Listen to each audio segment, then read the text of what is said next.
Je m'appelle Nika Objora et je viens de Calabar, dans l'état de Cross River, au Nigeria. Pendant 14 ans, j'ai occupé un poste important au sein d'une société de sorcellerie manifestement puissante, spécialisée ici dans l'affaiblissement et la neutralisation de quiconque représentait une menace. Notre mission était de surveiller et d'énantir les chrétiens qui gagnaient en force dans le monde spirituel. Nous avons œuvré dans toute la région sud-sud et sud-est du Nigeria. Personnellement, j'ai coordonné des attaques contre plus de 200 églises. J'ai supervise le suivi spirituel de plus de 3000 croyants, et j'étais chargé de former de jeunes sorciers à l'art d'intercepter les prières. Cependant, il y avait une pratique spirituelle qui provoquait une panique totale lors de nos réunions. Une discipline qui, correctement exécutée par certains chrétiens, les rendait complètement invisibles à notre surveillance, inaccessibles à nos attaques et immunisés contre toutes nos stratégies. Ces pratiques étaient le jeûne, non pas le jeûne superficiel que pratiquent de nombreux chrétiens, ce rituel impuissant, mais plutôt le jeûne accompli selon des lois spirituelles spécifiques, inconnues de la plupart des croyants. Des lois qui, lorsqu'elles sont respectées, construisent un mur de feu autour du croyant, une barrière qu'aucune attaque démoniaque ne peut franchir aujourd'hui. Je vais partager avec vous les 6 lois du jeûne qui nous terrifiaient le plus dans le royaume des ténèbres. Ce ne sont pas des théories, ni des opinions religieuses. Ce sont de véritables principes spirituels qui rendaient certains chrétiens absolument invincibles pendant leur période d'abstinence. Je connais intimement ces lois car, pendant 14 ans, mon travail consistait à identifier les chrétiens qui les violaient, afin que nous puissions les attaquer au moment où ils devraient être le plus fortifiés spirituellement. Si vous avez déjà jeûné et avez eu l'impression que de rien n'était, cet enseignement est pour vous. Si vous avez déjà effectué un jeûne et qu'au lieu de s'améliorer, votre situation s'est aggravée, cet enseignement est fait pour vous. Si vous vous êtes déjà demandé pourquoi certains croyants semblent remporter des victoires à chaque fois qu'ils jeûnent, alors que d'autres passent 40 jours dans l'abstinence et rien ne change, cet enseignement est pour vous. La différence ne réside pas dans le favoritisme de Dieu, ni dans le niveau de foi. La différence réside dans la compréhension, ou non, des lois spirituelles qui régissent le jeûne dans le monde invisible. Je vais vous montrer ce que nous avons vu de notre côté. Je vais vous apprendre ce que nous craignons le plus. Je vais vous doter des connaissances qui transformeront votre prochain jeûne en l'arme spirituelle la plus puissante que vous ayez jamais utilisée. La première loi qui nous a terrifiés était ce que j'appelle la loi du secret. Dans le royaume des ténèbres, nous disposions d'un système de surveillance extrêmement sophistiqué, bien au-delà de ce que la plupart des chrétiens peuvent imaginer. Il y avait des esprits chargés de surveiller les esprits, de surveiller les réseaux sociaux et d'écouter les conversations téléphoniques. D'autres ont assisté aux offices pour noter les annonces faites en chair. L'une de nos sources d'informations les plus précieuses étaient les déclarations publiques de jeûne. Dès qu'un chrétien annonçait son abstinence, nous recevions une alerte dans le monde spirituel. C'était comme si une notification apparaissait sur un écran. Nous pouvions voir exactement qui jeûnait, pourquoi ils jeûnaient et combien de temps ils avaient l'intention de le faire. Cette information était précieuse, car elle révélait qui nous devions attaquer, et combien de temps nous avions pour agir avant que le jeûne ne prenne effet. Permettez-moi de vous parler d'une femme que j'appellerai Sister Blessing de Port Harcourt. C'était une chrétienne dévouée qui cherchait Dieu pour un fils depuis 7 ans. Son cas était enregistré dans notre base de données régionale, car elle avait été assignée à une surveillance par l'une de nos cellules. Nous savions tout de sa situation et avions réussi à bloquer toutes ses tentatives de victoire. Un jour, lors d'un office, Sœur Banco a déclaré qu'elle commencerait un jeûne de 21 jours le lundi suivant. Il a demandé à la congrégation de prier en accord et a même publié une demande de soutien sur ses réseaux sociaux. Le soir même, notre coordinateur a convoqué une réunion d'urgence. La mission était claire. Nous avions 21 jours pour parvenir à Sœur Banco avec tout ce que nous avions. Parce qu'elle avait annoncé publiquement le jeûne, nous savions exactement quand intensifier les attaques, quand elle serait la plus vulnérable, et quelle était la cible spécifique de son abstinence. Ce qui nous a permis de créer un découragement dans ce domaine précis. Au 7e jour du jeûne, nous avions déjà provoqué 3 crises majeures. Son mari a été subitement transféré dans une autre ville, sans privis. Le propriétaire du terrain où il habitait lui a donné un ordre d'expulsion. Et ses examens médicaux ont révélé une pathologie qui rendait la grossesse encore plus difficile. Le 14e jour, Sœur Bancao était tellement de courage qu'elle abandonna. Elle a rompu son jeûne, se sentant abandonnée par Dieu. Il se demandait pourquoi, après tout, le jeûne ne faisait qu'aggraver sa situation. Ce qu'elle ne comprenait pas, c'est qu'en la rendant publique, elle nous avait donné les informations exactes dont nous avions besoin pour saboter sa victoire, avant même qu'elle ne se concrétise maintenant, comparée avec une autre femme, que j'appellerai Mère Grace, dans Nugu. Cela faisait 9 ans qu'elle luttait pour la même bénédiction, dans une situation encore plus grave que celle de Sœur Banco. Mais Mère Grace comprenait la loi du secret. Lorsqu'elle a décidé de jeûner, elle n'en a parlé à personne, ni à son mari, ni à son pasteur, ni à ses amis les plus proches. Il se levait à 3 heures du matin, priait en secret, et menait sa journée comme si de rien n'était. Aux heures des repas, j'inventais une excuse. Lorsque des collègues lui ont proposé à manger, il a répondu qu'il n'avait pas faim. Pas de publicité, pas de demande de prière, pas de publication sur les réseaux sociaux. Nous avons seulement découvert que Mère Grace jeûnait le 32e jour d'une abstinence qui, nous l'avons appris plus tard, durait 40 jours. Mais il était déjà trop tard. Le feu autour d'elle était devenu si intense que nos esprits de surveillance étaient incapables de s'approcher suffisamment pour recueillir des informations. Les esprits d'attaque, on déclare avoir été brûlés avant même d'entrer dans leur atmosphère. À la fin de son jeûne, le ciel avait déjà libre ce qu'elle cherchait.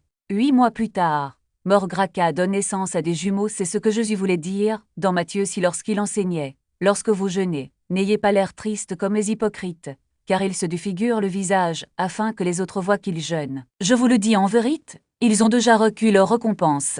Mais vous, lorsque vous jeûnez, oignez votre tête et lavez votre visage, afin qu'il ne paraisse pas aux autres que vous jeûnez. Ce n'était pas seulement un conseil religieux, c'était une instruction tactique sur le combat spirituel. Jésus savait ce que nous savions aussi, dans le royaume des ténèbres, un jeûne secret est un jeûne proche. Un jeûne public est un jeûne expose. La loi du secret détermine que le pouvoir du jeûne augmente dans la même proportion qu'il reste caché aux yeux du monde. Lorsque vous jeûnez en secret, vous jeûnez sous le couvert de la dissimulation divine. Lorsque vous jeûnez en public, vous jeûnez sous la surveillance d'une intelligence démoniaque. J'ai besoin que vous compreniez une chose. En 14 ans d'attaque contre les chrétiens, je n'ai jamais reconstitué. Ce que nous avons vu autour de Frère Chuku était d'un mur de feu spirituel qui ne voulait pas s'éteindre, alors que la plupart des chrétiens allument une flamme temporaire pendant le jeûne et la laissent s'éteindre ensuite. La sienne brûle sans interruption. C'était comme si le jeûne lui-même était devenu une partie de sa nature, non pas un acte isolé mais un rythme constant de renouvellement dans le royaume des ténèbres. Nous apprenons une vérité douloureuse. La cohérence est plus puissante que l'intensité. Un jeûne de 40 jours peut être impressionnant, mais s'il est suivi de mois de négligence, sa force se dissipe. Un jeûne d'1 jour par semaine, maintenu pendant des années, crée une barrière spirituelle que même les plus anciennes principautés ne peuvent franchir. La loi de Coran dit que le pouvoir du jeûne ne réside pas dans la théorie d'un seul acte, mais dans sa répétition disciplinée au fil du temps. Chaque jeûne, constant, est comme une brique posée dans la construction d'une forteresse. Au premier abord, une seule brique ne semble pas menaçante, mais lorsque des centaines d'entre elles sont empilées, elles forment une structure inébranlable. Je me souviens d'une sœur appelée Ifeoma dans Nugu. Elle a commencé à jeûner 3 jours par mois, tous les mois sans exception. La première année, nous n'avons rien remarqué de spécial. Elle n'était qu'une autre chrétienne essayant d'être disciplinée. Mais dès la 2e année, quelque chose a changé. Nos tentatives pour attaquer sa santé commencent à échouer. Au cours de la 3e année, ses prières pour ses enfants, auparavant faibles et jeûneriques, on commence à atteindre des cibles avec une précision chirurgicale. Au cours de la 4e année, elle est devenue un problème sérieux pour notre légion. Non pas parce qu'il jeûnait plus longtemps, mais parce qu'il jeûnait toujours. Sa consistance avait créé un champ de force spirituelle qui repoussait nos attaques avant même qu'elles ne s'en approchent. Ce qui nous faisait le plus peur, ce n'était pas ce qu'elle faisait pendant le jeûne, mais ce qu'elle ne faisait pas après. Elle ne se détendait jamais. Il n'a jamais laissé la flamme s'éteindre. Il existe une différence cruciale entre un jeûne de crise et un jeûne de style de vie. Le premier est comme un feu de forêt, il brûle intensement, mais s'éteint rapidement, ne laissant que descendre. Le second est comme le soleil. Il n'a pas besoin de raison pour briller, il brille simplement. Et c'est cet éblouissement constant qui aveugle les yeux de l'ennemi. Lorsqu'un chrétien jeûne uniquement en cas d'urgence, il enseigne en fait au royaume des ténèbres quand attaqué.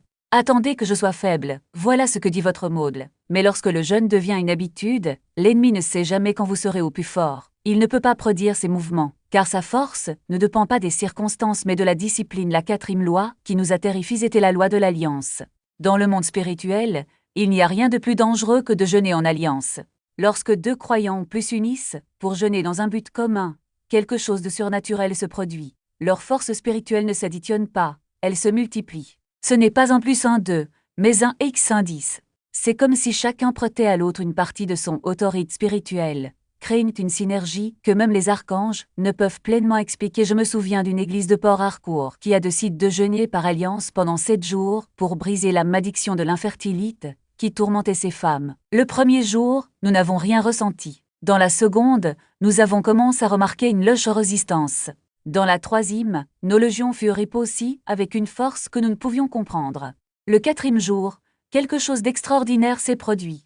Des femmes, qui n'avaient jamais concu, ont commencé à recevoir des révélations dans leurs rêves sur leurs futurs enfants. Le cinquième jour, les prières de cette église devinrent comme des flèches de feu perquant le voile entre les royaumes. Le sixième jour, la malédiction commença à se lever. Et le septième jour, nous avons été témoins de quelque chose qui nous allait sous le choc. La structure spirituelle même qui soutenait cette malédiction s'effondrit. Ce n'est pas le jeûne d'un individu qui l'a rompu, mais le jeûne d'une alliance. La loi de l'alliance dit que le pouvoir du jeûne collectif est exponentiel. Lorsque les croyants se réunissent pour jeûner, ils partagent non seulement un objectif, mais aussi une autorité. C'est comme si chacun apportait sa propre part de l'onction du Christ à la table, et lorsque ces portions se combinent, elles forment une arme spirituelle que même les principaux et les plus anciennes n'osent défier. Par conséquent, chaque fois que nous détections un jeûne au sein d'une alliance, notre première stratégie était d'essayer de diviser les participants. Nous avons envoyé des esprits de désunion, de compétition, de méfiance. Si nous pouvions rompre l'alliance, nous briserions le pouvoir du jeûne. Mais lorsque l'alliance est restée intacte, aucune stratégie ne fonctionne. Il y a une raison pour laquelle Jésus a dit « Là où 2 ou 3 sont assemblés en mon nom, je suis parmi eux ». Il ne parlait pas seulement de prière, mais de jeûne. Lorsque les croyants se rassemblent pour jeûner, ils ne se contentent pas de jeûner ensemble. Ils créent un espace où la présence du Christ se manifeste plus intensement. Et c'est cette présence que le royaume des ténèbres ne peut supporter et termine. C'est qu'elle a commencé un jeûne de 21 jours. Et quelque chose d'extraordinaire s'est produit dans le domaine spirituel alors que la plupart des croyants jeûnent de la puissance spirituelle pendant le jeûne mais en perdent une grande partie à cause de la lacune non résolue. Sœur Adésir avait fermé toutes les portes avant même que cela ne commence. Lorsqu'elle jeûnait, il n'y avait aucune fuite. Chaque goutte d'autorité spirituelle qu'elle libérait restait concentrée, comme un courant électrique, sans résistance. Dans le monde spirituel, cela se manifeste par un champ de force impénétrable. Nous, du royaume des ténèbres, avons regardé avec frustration nos attaques les plus puissantes rebondir sur leur protection. Même les esprits de haut rang hésitaient à s'approcher, car la pureté de leur cœur et l'intégrité de leur action avaient créé une barrière que même nous ne pouvions pas surmonter. Ce qui différenciait Sœur Adésir des autres croyants n'était pas seulement l'intensité de son jeûne, mais aussi l'alliance entre sa vie spirituelle et sa conduite quotidienne. Ésaïe 58 ne parlait pas d'une simple formalité religieuse lorsque Dieu dit « N'est-ce pas là le jeûne que j'ai choisi ?» De tâcher les chaînes de l'injustice, de tâcher les liens du joug, libérer les opprimes et briser tout joug. Le jeûne que Dieu reconnaît n'est pas un acte isolé, mais l'expression d'un cœur aligne sur sa justice. En cas de désobéissance active, le jeûne devient comme un feu brûlant dans un récipient qui fuit. Il consomme de l'énergie, mais ne produit aucune chaleur durable. Il existe un principe spirituel que nous appelons la loi du miroir. Chaque lacune dans votre vie est un miroir qui se reflète dans le domaine spirituel. S'il y a de l'amertume, le miroir reflète une invitation aux esprits de discorde. S'il y a malhonnête, cela reflète une voie vers des esprits de pauvrette. S'il y a immoralité, cela ouvre la porte aux esprits de destruction. Mais lorsque vous comblez ces lacunes, le miroir se brise. Et sans réflexion, il n'y a pas d'entrée. C'est ce qu'a fait Sœur Adésir. Elle ne sait pas qu'une tentative de jeûner. Elle a brise les miroirs. Je me souviens d'un cas qui nous a laissé perplexes. Un homme nommé Frère Emeka de Lago jeûnait 40 jours par an, parlait en langue pendant des heures et prophétisait avec précision. Cependant, sa vie était le chaos, divorce, dette, maladie et enfants rebelles. Lors de notre acte, nous avons découvert que même s'il était puissant dans la prière, sa vie personnelle était un champ de mine de désobéissance. Il maltraitait sa femme, éludait les impôts sur ses entreprises, et était en constante concurrence avec d'autres dirigeants de l'Église. Chaque fois qu'il jeûnait, la puissance spirituelle qui jeûnerait s'écoulait immédiatement par ses lacunes. C'était comme essayer de remplir un seau qui fuit. Plus il priait, plus vite le pouvoir s'échappait. Comparé maintenant cela avec l'histoire de Sœur Ngozi, dans Nugu. Elle n'était pas une femme au long jeûne ou aux prières extravagantes. Son jeûne consistait en un repas par jour, 3 fois par semaine. Mais elle vivait dans une intégrité absolue. Elle payait ses impôts, honorait son mari, traitait ses employés équitablement, et ne disait jamais du mal de qui que ce soit. Lorsqu'elle jeûnait, il n'y avait aucune fuite. Le peu qui la jeûnerait reste intact, et, au fil du temps, cette puissance, acquise au milieu est devenue un mur. Nous avons essayé de l'attaquer avec des esprits malades, mais ils n'ont pas pu s'approcher. Nous avons essayé de réduire la pauvrette, mais leurs finances ont continué à prospérer. Même ces enfants, qui ne jeûnaient pas avec la même intensité, étaient proches par l'ingrite de leur mort. Voici la vérité que beaucoup de croyants ne comprennent pas. Le jeûne sans alignement est comme un moteur sans carburant. il fait du bruit mais ne mène nulle part. Vous pouvez jeûner pendant 40 jours, prier en langue pendant des heures et constater peu de changements dans votre vie s'il existe des domaines de désobéissance non résolus. Mais lorsque vous alignez votre cœur sur la volonté de Dieu, même un simple jeûne devient une arme dévastatrice contre les ténèbres. Il y a un cinquième principe qui nous a terrifiés.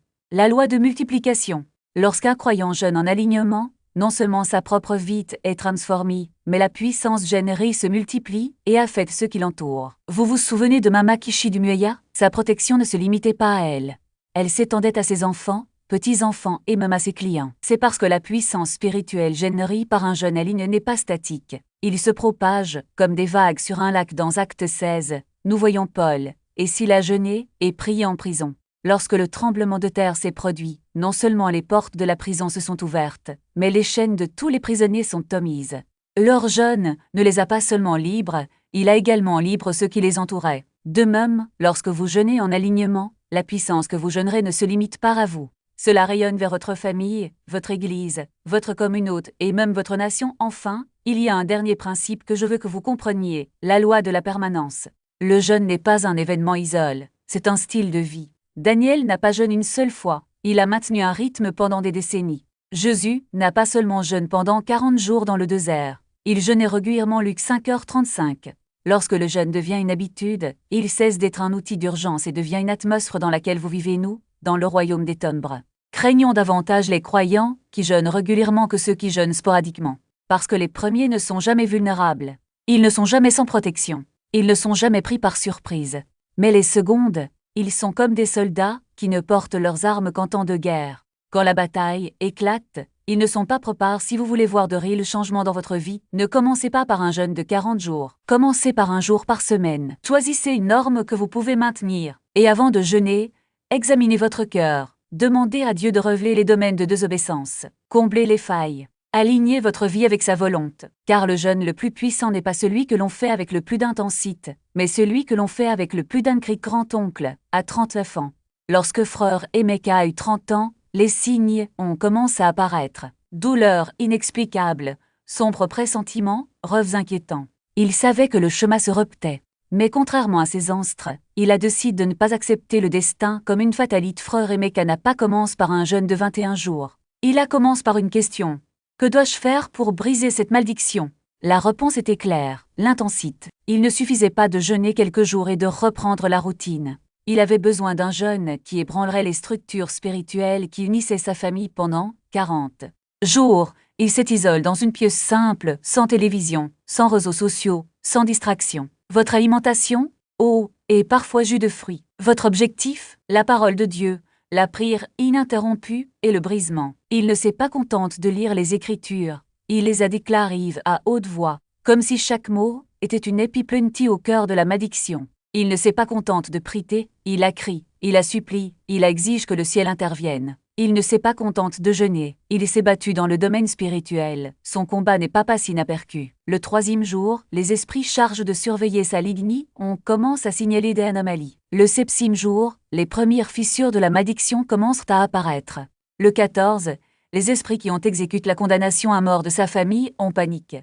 Le 21e jour, la structure spirituelle qui soutenait la malédiction s'est effondrée. Et le 40e jour, lorsque frère Emeka quitta cette pièce, il n'était plus le même homme. Votre famille, non plus aujourd'hui.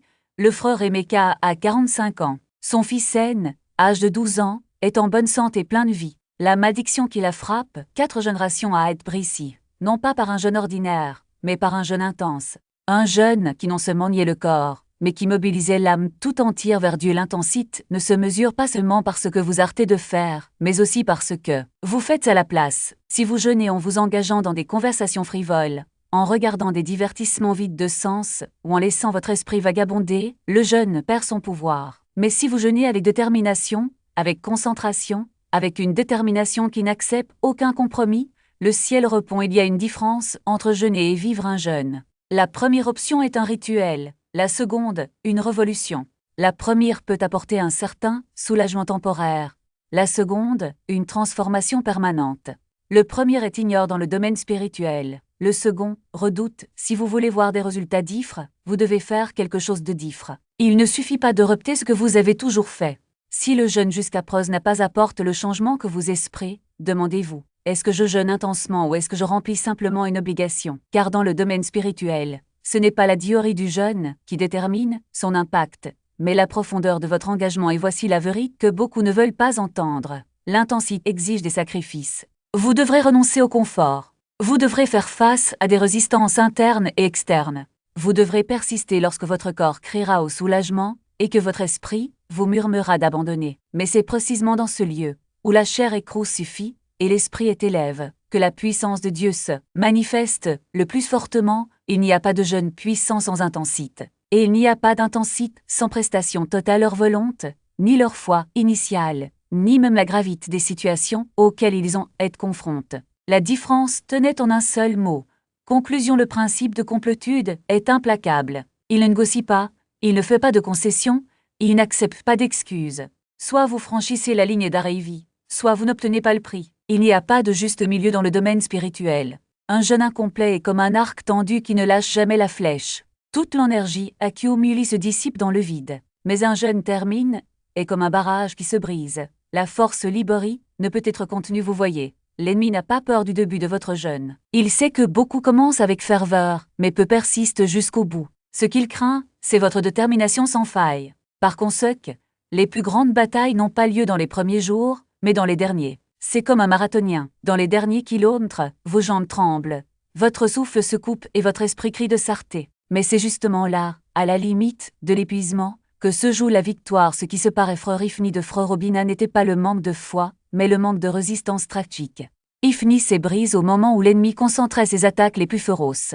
Obina cependant a compris que la pression n'était pas un signe d'échec, mais plutôt un signe de victoire proche. Il savait que lorsque le diable intensifie ses attaques, c'est parce que son jeûne fonctionne. C'est comme un voleur qui tente désespérément d'effacer les preuves de son crime avant l'arrivée de la police. Plus il s'agite, plus il est proche d'être. La loi de l'achèvement ne consiste pas seulement à terminer ce que vous avez commencé. Il s'agit de maintenir l'intensité jusqu'à la dernière seconde. Cela ne sert à rien de jeûner avec ferveur pendant 39 jours et de se détendre le 40. Cela ne sert à rien de prier passionnément pendant 20 jours et de murmurer pendant les 10 derniers jours. La puissance spirituelle est libérée dans la totalité du jeûne et non par fragments. C'est comme un courant électrique. S'il y a un seul défaut dans le circuit, l'énergie n'arrive pas à destination. Et voici la vérité que beaucoup ne veulent pas accepter. Le jeûne n'est pas une épreuve d'endurance physique, mais de fidélité spirituelle. Le corps criera au soulagement. L'esprit murmurera des excuses. Les circonstances conspireront pour vous faire abandonner. Mais c'est précisément à ce moment-là qu'il faut se rappeler, ce qui est en jeu n'est pas seulement votre confort, mais votre victoire. L'ennemi n'abandonne pas parce que vous êtes fatigué. Il abandonne parce que vous persistez. Il ne recule pas parce que vous priez bien. Il se retire parce que vous n'arrêtez pas de prier. Il ne craint pas son jeûne de 3 jours. Il craint que son jeûne de 40 jours ne soit terminé. Parce que c'est à la conclusion que les chaînes sont brisées, que les malédictions sont lévises, que les miracles sont libres. Ainsi, lorsque vous vous engagez à jeûner, ne le faites pas avec la mentalité « je vais essayer ». Faites-le avec la conviction que je gagnerai. Ne commencez pas à penser à combien de temps vous pouvez tenir, mais combien de temps il vous faudra. Et quand la force échoue, quand les doutes surgissent, quand tout autour vous crie d'abandonner, rappelez-vous, le pouvoir n'est pas au début, ni au milieu, mais à la fin, parce que dans le domaine spirituel, il n'y a pas de récompense pour ceux qui ont failli gagner. Il n'y a qu'une récompense pour ceux qui terminent avec construit à chaque tentative. Nos attaques étaient ripostives comme si elles frappaient un bouclier invisible. Les esprits de destruction que nous avons envoyés sont revenus brûlent, épuisent, incapables d'accomplir leur mission. Les normes financières que nous avions établies depuis des décennies, on commence à s'effondrer sous nos yeux. Les comptes bancaires, qui avaient diminué au cours de la sepsimanie, ont augmenté. Les contrats, toujours sabotent, se déroulent sans entrave. Les portes, qui s'étaient auparavant fermées mystérieusement, s'ouvrirent désormais facilement. Ce qui nous terrifiait le plus n'était pas seulement la protection autour de Frère Patrick, mais ce qui arrivait là toute là. Ligny au carreau. Le grand-père, qui avait tout perdu, recommença à prospérer dans sa vieillesse. Le père qui vivait en dette a vu ses finances réorganisées. Même les parents éloignés, qui n'étaient même pas familiers avec le jeûne stratégique, ont vécu un tournant dans leur vie. La malédiction de 7 ans ça non seulement est brisée, mais inversée. Ce qui était autrefois un cycle de destruction s'est transformé en un cycle de bénédiction, et le plus impressionnant, Frère Patrick n'avait même pas besoin de jeûner au cours de la septième année. Il avait acquis une telle autorité spirituelle au cours des 2 années précédentes que lorsque le moment critique arriva, la bataille était déjà gagnée. Le jeûne n'était pas une réaction au problème, mais une préparation à la victoire. Il n'a pas jeûne pour échapper à la crise, il a jeûne pour la vaincre avant même qu'elle n'arrive. C'est la différence entre ceux qui jeûnent par désespoir et ceux qui jeûnent par stratégie. Entre ceux qui jeûnent par obligation et ceux qui jeûnent avec compréhension. Les lois ne sont pas que des règles, ce sont des armes, et lorsque vous les maniez correctement, aucune force dans le domaine spirituel n'est capable de résister à votre avance. Mais il y a un détail crucial que beaucoup ignorent. Ces lois ne fonctionnent pas de manière isolée. Ils sont comme les pièces d'un puzzle, ils ne révèlent toute leur puissance que lorsqu'ils sont assemblés. Le jeûne secret, et sans but, n'est que la famine. Un jeûne intense sans alignement est un gaspillage d'énergie. Un jeûne constant sans achèvement est un effort sans récompense. Mais lorsque les 6 lois fonctionnent ensemble, quelque chose de surnaturel se produit. Vous ne vous contentez pas de jeûner, vous faites la guerre. Et dans une guerre spirituelle, la victoire n'appartient pas aux plus forts, mais aux plus stratégiques. Ainsi, lorsque vous décidez de jeûner, ne commencez pas à penser à combien de temps vous pourrez tenir. Commencez par demander « Quelle est ma cible ?» Ne jeûnez pas simplement pour atténuer votre culpabilité ou suivre une tradition rapide pour conquérir le territoire. Ne vous contentez pas d'un jeûne de 3 jours si vous avez besoin d'une bataille de 3 mois. Et surtout, n'abandonnez pas lorsque la pression monte, car c'est exactement à ce moment-là que l'ennemi sait que vous êtes sur le point de briser ce qu'il craint le plus, son emprise sur votre vie. Rappelez-vous, dans le domaine spirituel, il n'y a pas de lien. Soit vous avancez, soit vous reculez, soit vous brisez les chaînes, soit elles continuent à vous lier. Et le choix ne se fait pas au moment de la tentation, mais au moment de la décision. Lorsque vous vous levez et dites « Je ne vais pas seulement commencer, je vais finir », car c'est à la fin que la puissance se libère, c'est à la fin que les murs tombent, c'est à la fin que les malédictions sombrissent, et c'est à la fin que l'on découvre que le jeûne ne consistait pas à mourir de faim, mais à gagner une guerre zone. Si vous recherchez la libération financière, il ne suffit pas de dire « je veux la prospérité ». Précisez « ce jeûne est pour briser la malédiction de la disette qui afflige ma famille depuis la 3e génération. C'est pour fermer les portes des dettes récurrentes, pour ouvrir des voies de multiplication dans mon travail, et pour que mon nom soit retiré de toute liste de blocages spirituels qui entravent ma progression. Plus la cible est dit Élie, plus l'arme que vous forgez est tranchante.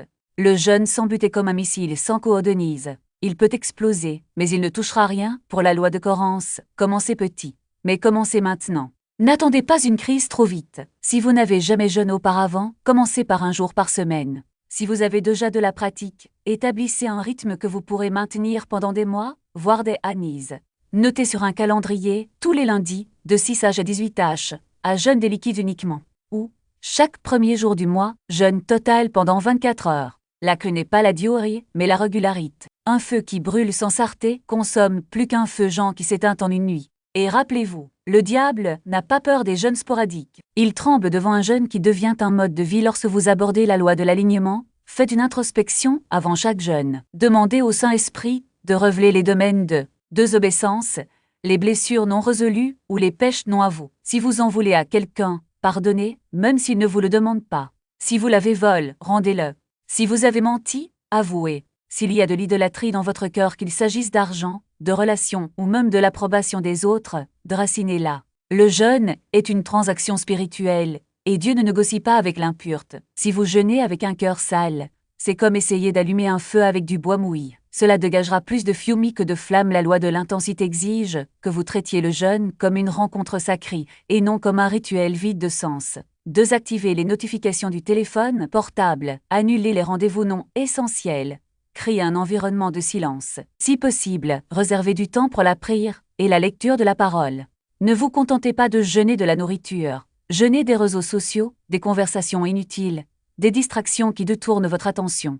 Le jeûne intense est comme un laser. Plus vous le concentrez, plus il coupe en profondeur. Si vous jeûnez avec un œil sur la Bible et l'autre sur votre téléphone portable, le résultat sera superficiel. Mais si vous jeûnez tout entier tourne vers Dieu, les murs tomberont enfin. La loi de l'achèvement est le point où beaucoup trébuchent. L'ennemi sait que la puissance du jeûne est libérée à la fin, il attaquera donc de toutes ses forces lorsque vous serez sur le point de terminer. Fatigue, doute, tentation, maux de tête, pressions extérieures, tout cela va augmenter au cours des dernières heures. C'est à ce moment-là qu'il faut se rappeler. Ce qu'il est en jeu n'est pas seulement un jour de faim, mais une vie de liberté. Si vous abandonnez maintenant, le cycle de la défaite continuera. Mais si vous persistez, les chaînes seront brisées.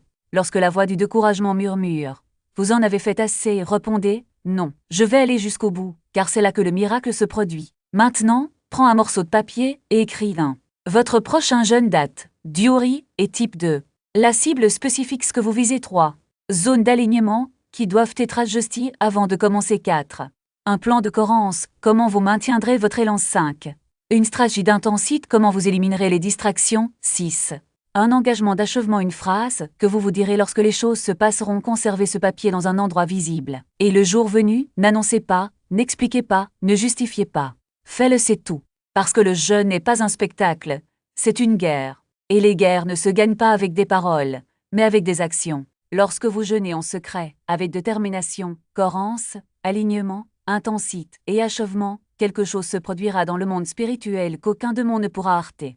Les portes s'ouvriront, les malédictions seront brisées. Et vous comprendrez enfin que jeûner ne consistait pas à vous affamer, mais à prendre possession de ce qui vous appartenait toujours. Il ne s'agit pas seulement d'un remède, mais d'un remède précis. Cette maladie qui vous hante depuis des années, le diagnostic que les médecins ne peuvent expliquer, la douleur qui s'installe comme une ombre dans votre vie. Ce n'est pas seulement une libération, c'est une libération précise de cet esprit de peur qui paralyse vos décisions, de ce chemin d'échec qui se rompt comme une malédiction, de cette oppression que vous ressentez, mais que vous ne pouvez pas nommer. Le jeûne n'est pas un médicament générique, c'est un scalpel spirituel. Et les scalpels ne fonctionnent que lorsqu'ils sont pointés vers la bonne cible. Le principe de cohérence ne concerne pas l'intensité momentanée, mais la puissance qui humilie. Décidez aujourd'hui du rythme de jeûne que vous pouvez maintenir au cours des 12 prochains mois. Cela pourrait être tous les lundis. Cela pourrait être les 3 premiers jours de chaque mois. Cela pourrait être une semaine par trimestre. Choisissez quelque chose qui n'est pas un fardeau, mais un engagement et traitez-le comme tel. Notez-le dans votre journal. Marquez-le comme un engagement non négociable. Parce que la cohérence n'est pas seulement une discipline, c'est une protection. Elle construit des murs spirituels autour d'elle. Chaque jeûne accompli est une brique. Chaque mois de fidélité est une pierre angulaire. Et lorsque l'ennemi viendra tester votre résistance, il trouvera une forteresse, pas une tente de récit au vent avant votre prochain jeûne. Examinez votre cœur comme si vous passiez par un détecteur de métaux dans un aéroport. Demandez au Saint-Esprit de révéler ce que vous ne voulez pas voir. Cette blessure qui vous a profondément enfoui, ce péché que vous avez balayé sous le tapis, cette dette morale qui n'a pas été payée, cette relation qui a besoin d'être réparée. Ne commencez pas le jeûne avec ces blessures ouvertes. Traitez-les d'abord, parce que l'alignement n'est pas la perfection, c'est l'ingrite. Et l'ingrite, ce qui fait que votre prière traverse les cieux comme un éclair, tandis que la prière de l'hypocrite se perd en chemin. Planifiez votre prochain jeûne comme si vous prépariez une opération militaire. Si vous le pouvez, prenez congé du travail. Si vous n'y parvenez pas, éliminez le superflu, les heures perdues sur les réseaux sociaux, les programmes qui vous anesthésient l'esprit, les conversations qui n'édifient pas. Désactivez les distractions. Augmentez le temps de prière. Plongez-vous dans la parole comme quelqu'un qui cherche de l'oxygène. Parce que l'intensité ne dépend pas de la durée pendant laquelle vous jeûnez, mais de la quantité de vous-même présente dans le jeûne. Une journée de jeûne avec une concentration totale vaut plus qu'une semaine de jeûne distrait. Et quand vous jeûnez intensement, l'enfer sent votre détermination avant de vous engager. Comptez le coup. Ne promettez pas ce que vous ne pouvez pas livrer. Si vous ne pouvez jeûner que 3 jours avec un dévouement absolu, faites-en 3 jours. Il vaut mieux terminer 3 jours par une victoire que d'abandonner au 5e jour d'une semaine promise. Mais ce que vous commencez, finissez. Parce que l'achèvement est ce qui livre le pouvoir. C'est à la dernière heure du dernier jour que les chaînes se brisent. C'est au moment où l'on veut abandonner que le miracle est sur le point de se produire. Et lorsque vous franchissez la ligne d'arrivée, quelque chose se brise dans le monde spirituel. Quelque chose qu'aucune prière, aucun cri, aucune œuvre caritative ne pourrait briser à lui seul. Si ces mots suscitent quelque chose en vous, si aujourd'hui vous avez compris quelque chose que vous n'aviez jamais compris auparavant, ne le gardez pas pour vous. Il y a des milliers de croyants qui jeûnent sincèrement, mais sans résultat, car personne ne leur enseigne les lois spirituelles qui régissent le jeûne. Ils annoncent leur jeûne et transmettent des informations à l'ennemi. Ils jeûnent sans but et gaspillent leur énergie spirituelle. Ils jeûnent de manière incohérente et laissent des écarts entre un jeûne et un autre. Ils jeûnent en désobéissance et se demandent pourquoi leur pouvoir diminue. Ils jeûnent quand même et récoltent des résultats médiocres. Ils rompent leur jeûne prématurément et perdent leurs acquis. Vous pouvez être la voix qui leur apporte de la clarté. Partagez cet enseignement avec votre groupe de prière, avec votre famille, avec votre église, avec ce frère qui se bat depuis des années et n'a pas encore connu la victoire. Si vous n'êtes pas encore abonné à cette chaîne, faites-le maintenant et activez la cloche de notification. Nous construisons une communauté de guerriers spirituels et non de spectateurs religieux. Nous ne sommes pas ici pour jouer à l'église. Nous sommes ici pour nous battre. Nous sommes ici pour relever les secrets que l'ennemi cache depuis trop longtemps. Nous sommes ici pour équiper chaque croyant afin qu'il marche dans la victoire que Jésus a déjà remportée dans les commentaires ci-dessous. Inscrivez le numéro de la loi qui vous est le plus parle aujourd'hui. Était-ce la loi du pouvoir discrétionnaire? La loi du but? La loi de la cohérence? La loi de l'alignement? La loi de l'intensité? La loi de l'achèvement? Notez quel principe ébranle l'Église en ce moment. Je m'appelle Neka Obiora. Pendant 14 ans, j'ai marché dans l'obscurité. Aujourd'hui, je marche dans la lumière et j'utilise tout ce que j'ai appris dans le domaine des ombres pour renforcer le royaume de Dieu. Vous n'êtes pas seul dans cette bataille. À partir d'aujourd'hui, on ne combat plus en stratégie. Vous jeûnez avec compréhension, vous jeûnez avec puissance, vous jeûnez sagement, et il jeûne d'une manière qui fait trembler le royaume des ténèbres, que le Seigneur établisse ses 6 lois dans votre vie. Il vous donne la grâce de jeûner en secret, avec détermination, avec cohérence, en alignement, avec intensité jusqu'au bout. Que chaque jeûne que vous entreprenez à partir de ce jour libre ait une puissance qui secoue l'enfer et ouvre les cieux. Que le feu de votre jeûne devienne si intense qu'aucun assaut démoniaque n'ose s'en approcher, et puisse l'ennemi apprendre à reconnaître votre nom comme celui d'une personne intouchable, quelqu'un d'inarrêtable, quelqu'un qui comprend les lois du monde spirituel, quelqu'un qui jeûne d'une manière qui terrifie les pouvoirs au nom de Jésus. Amen.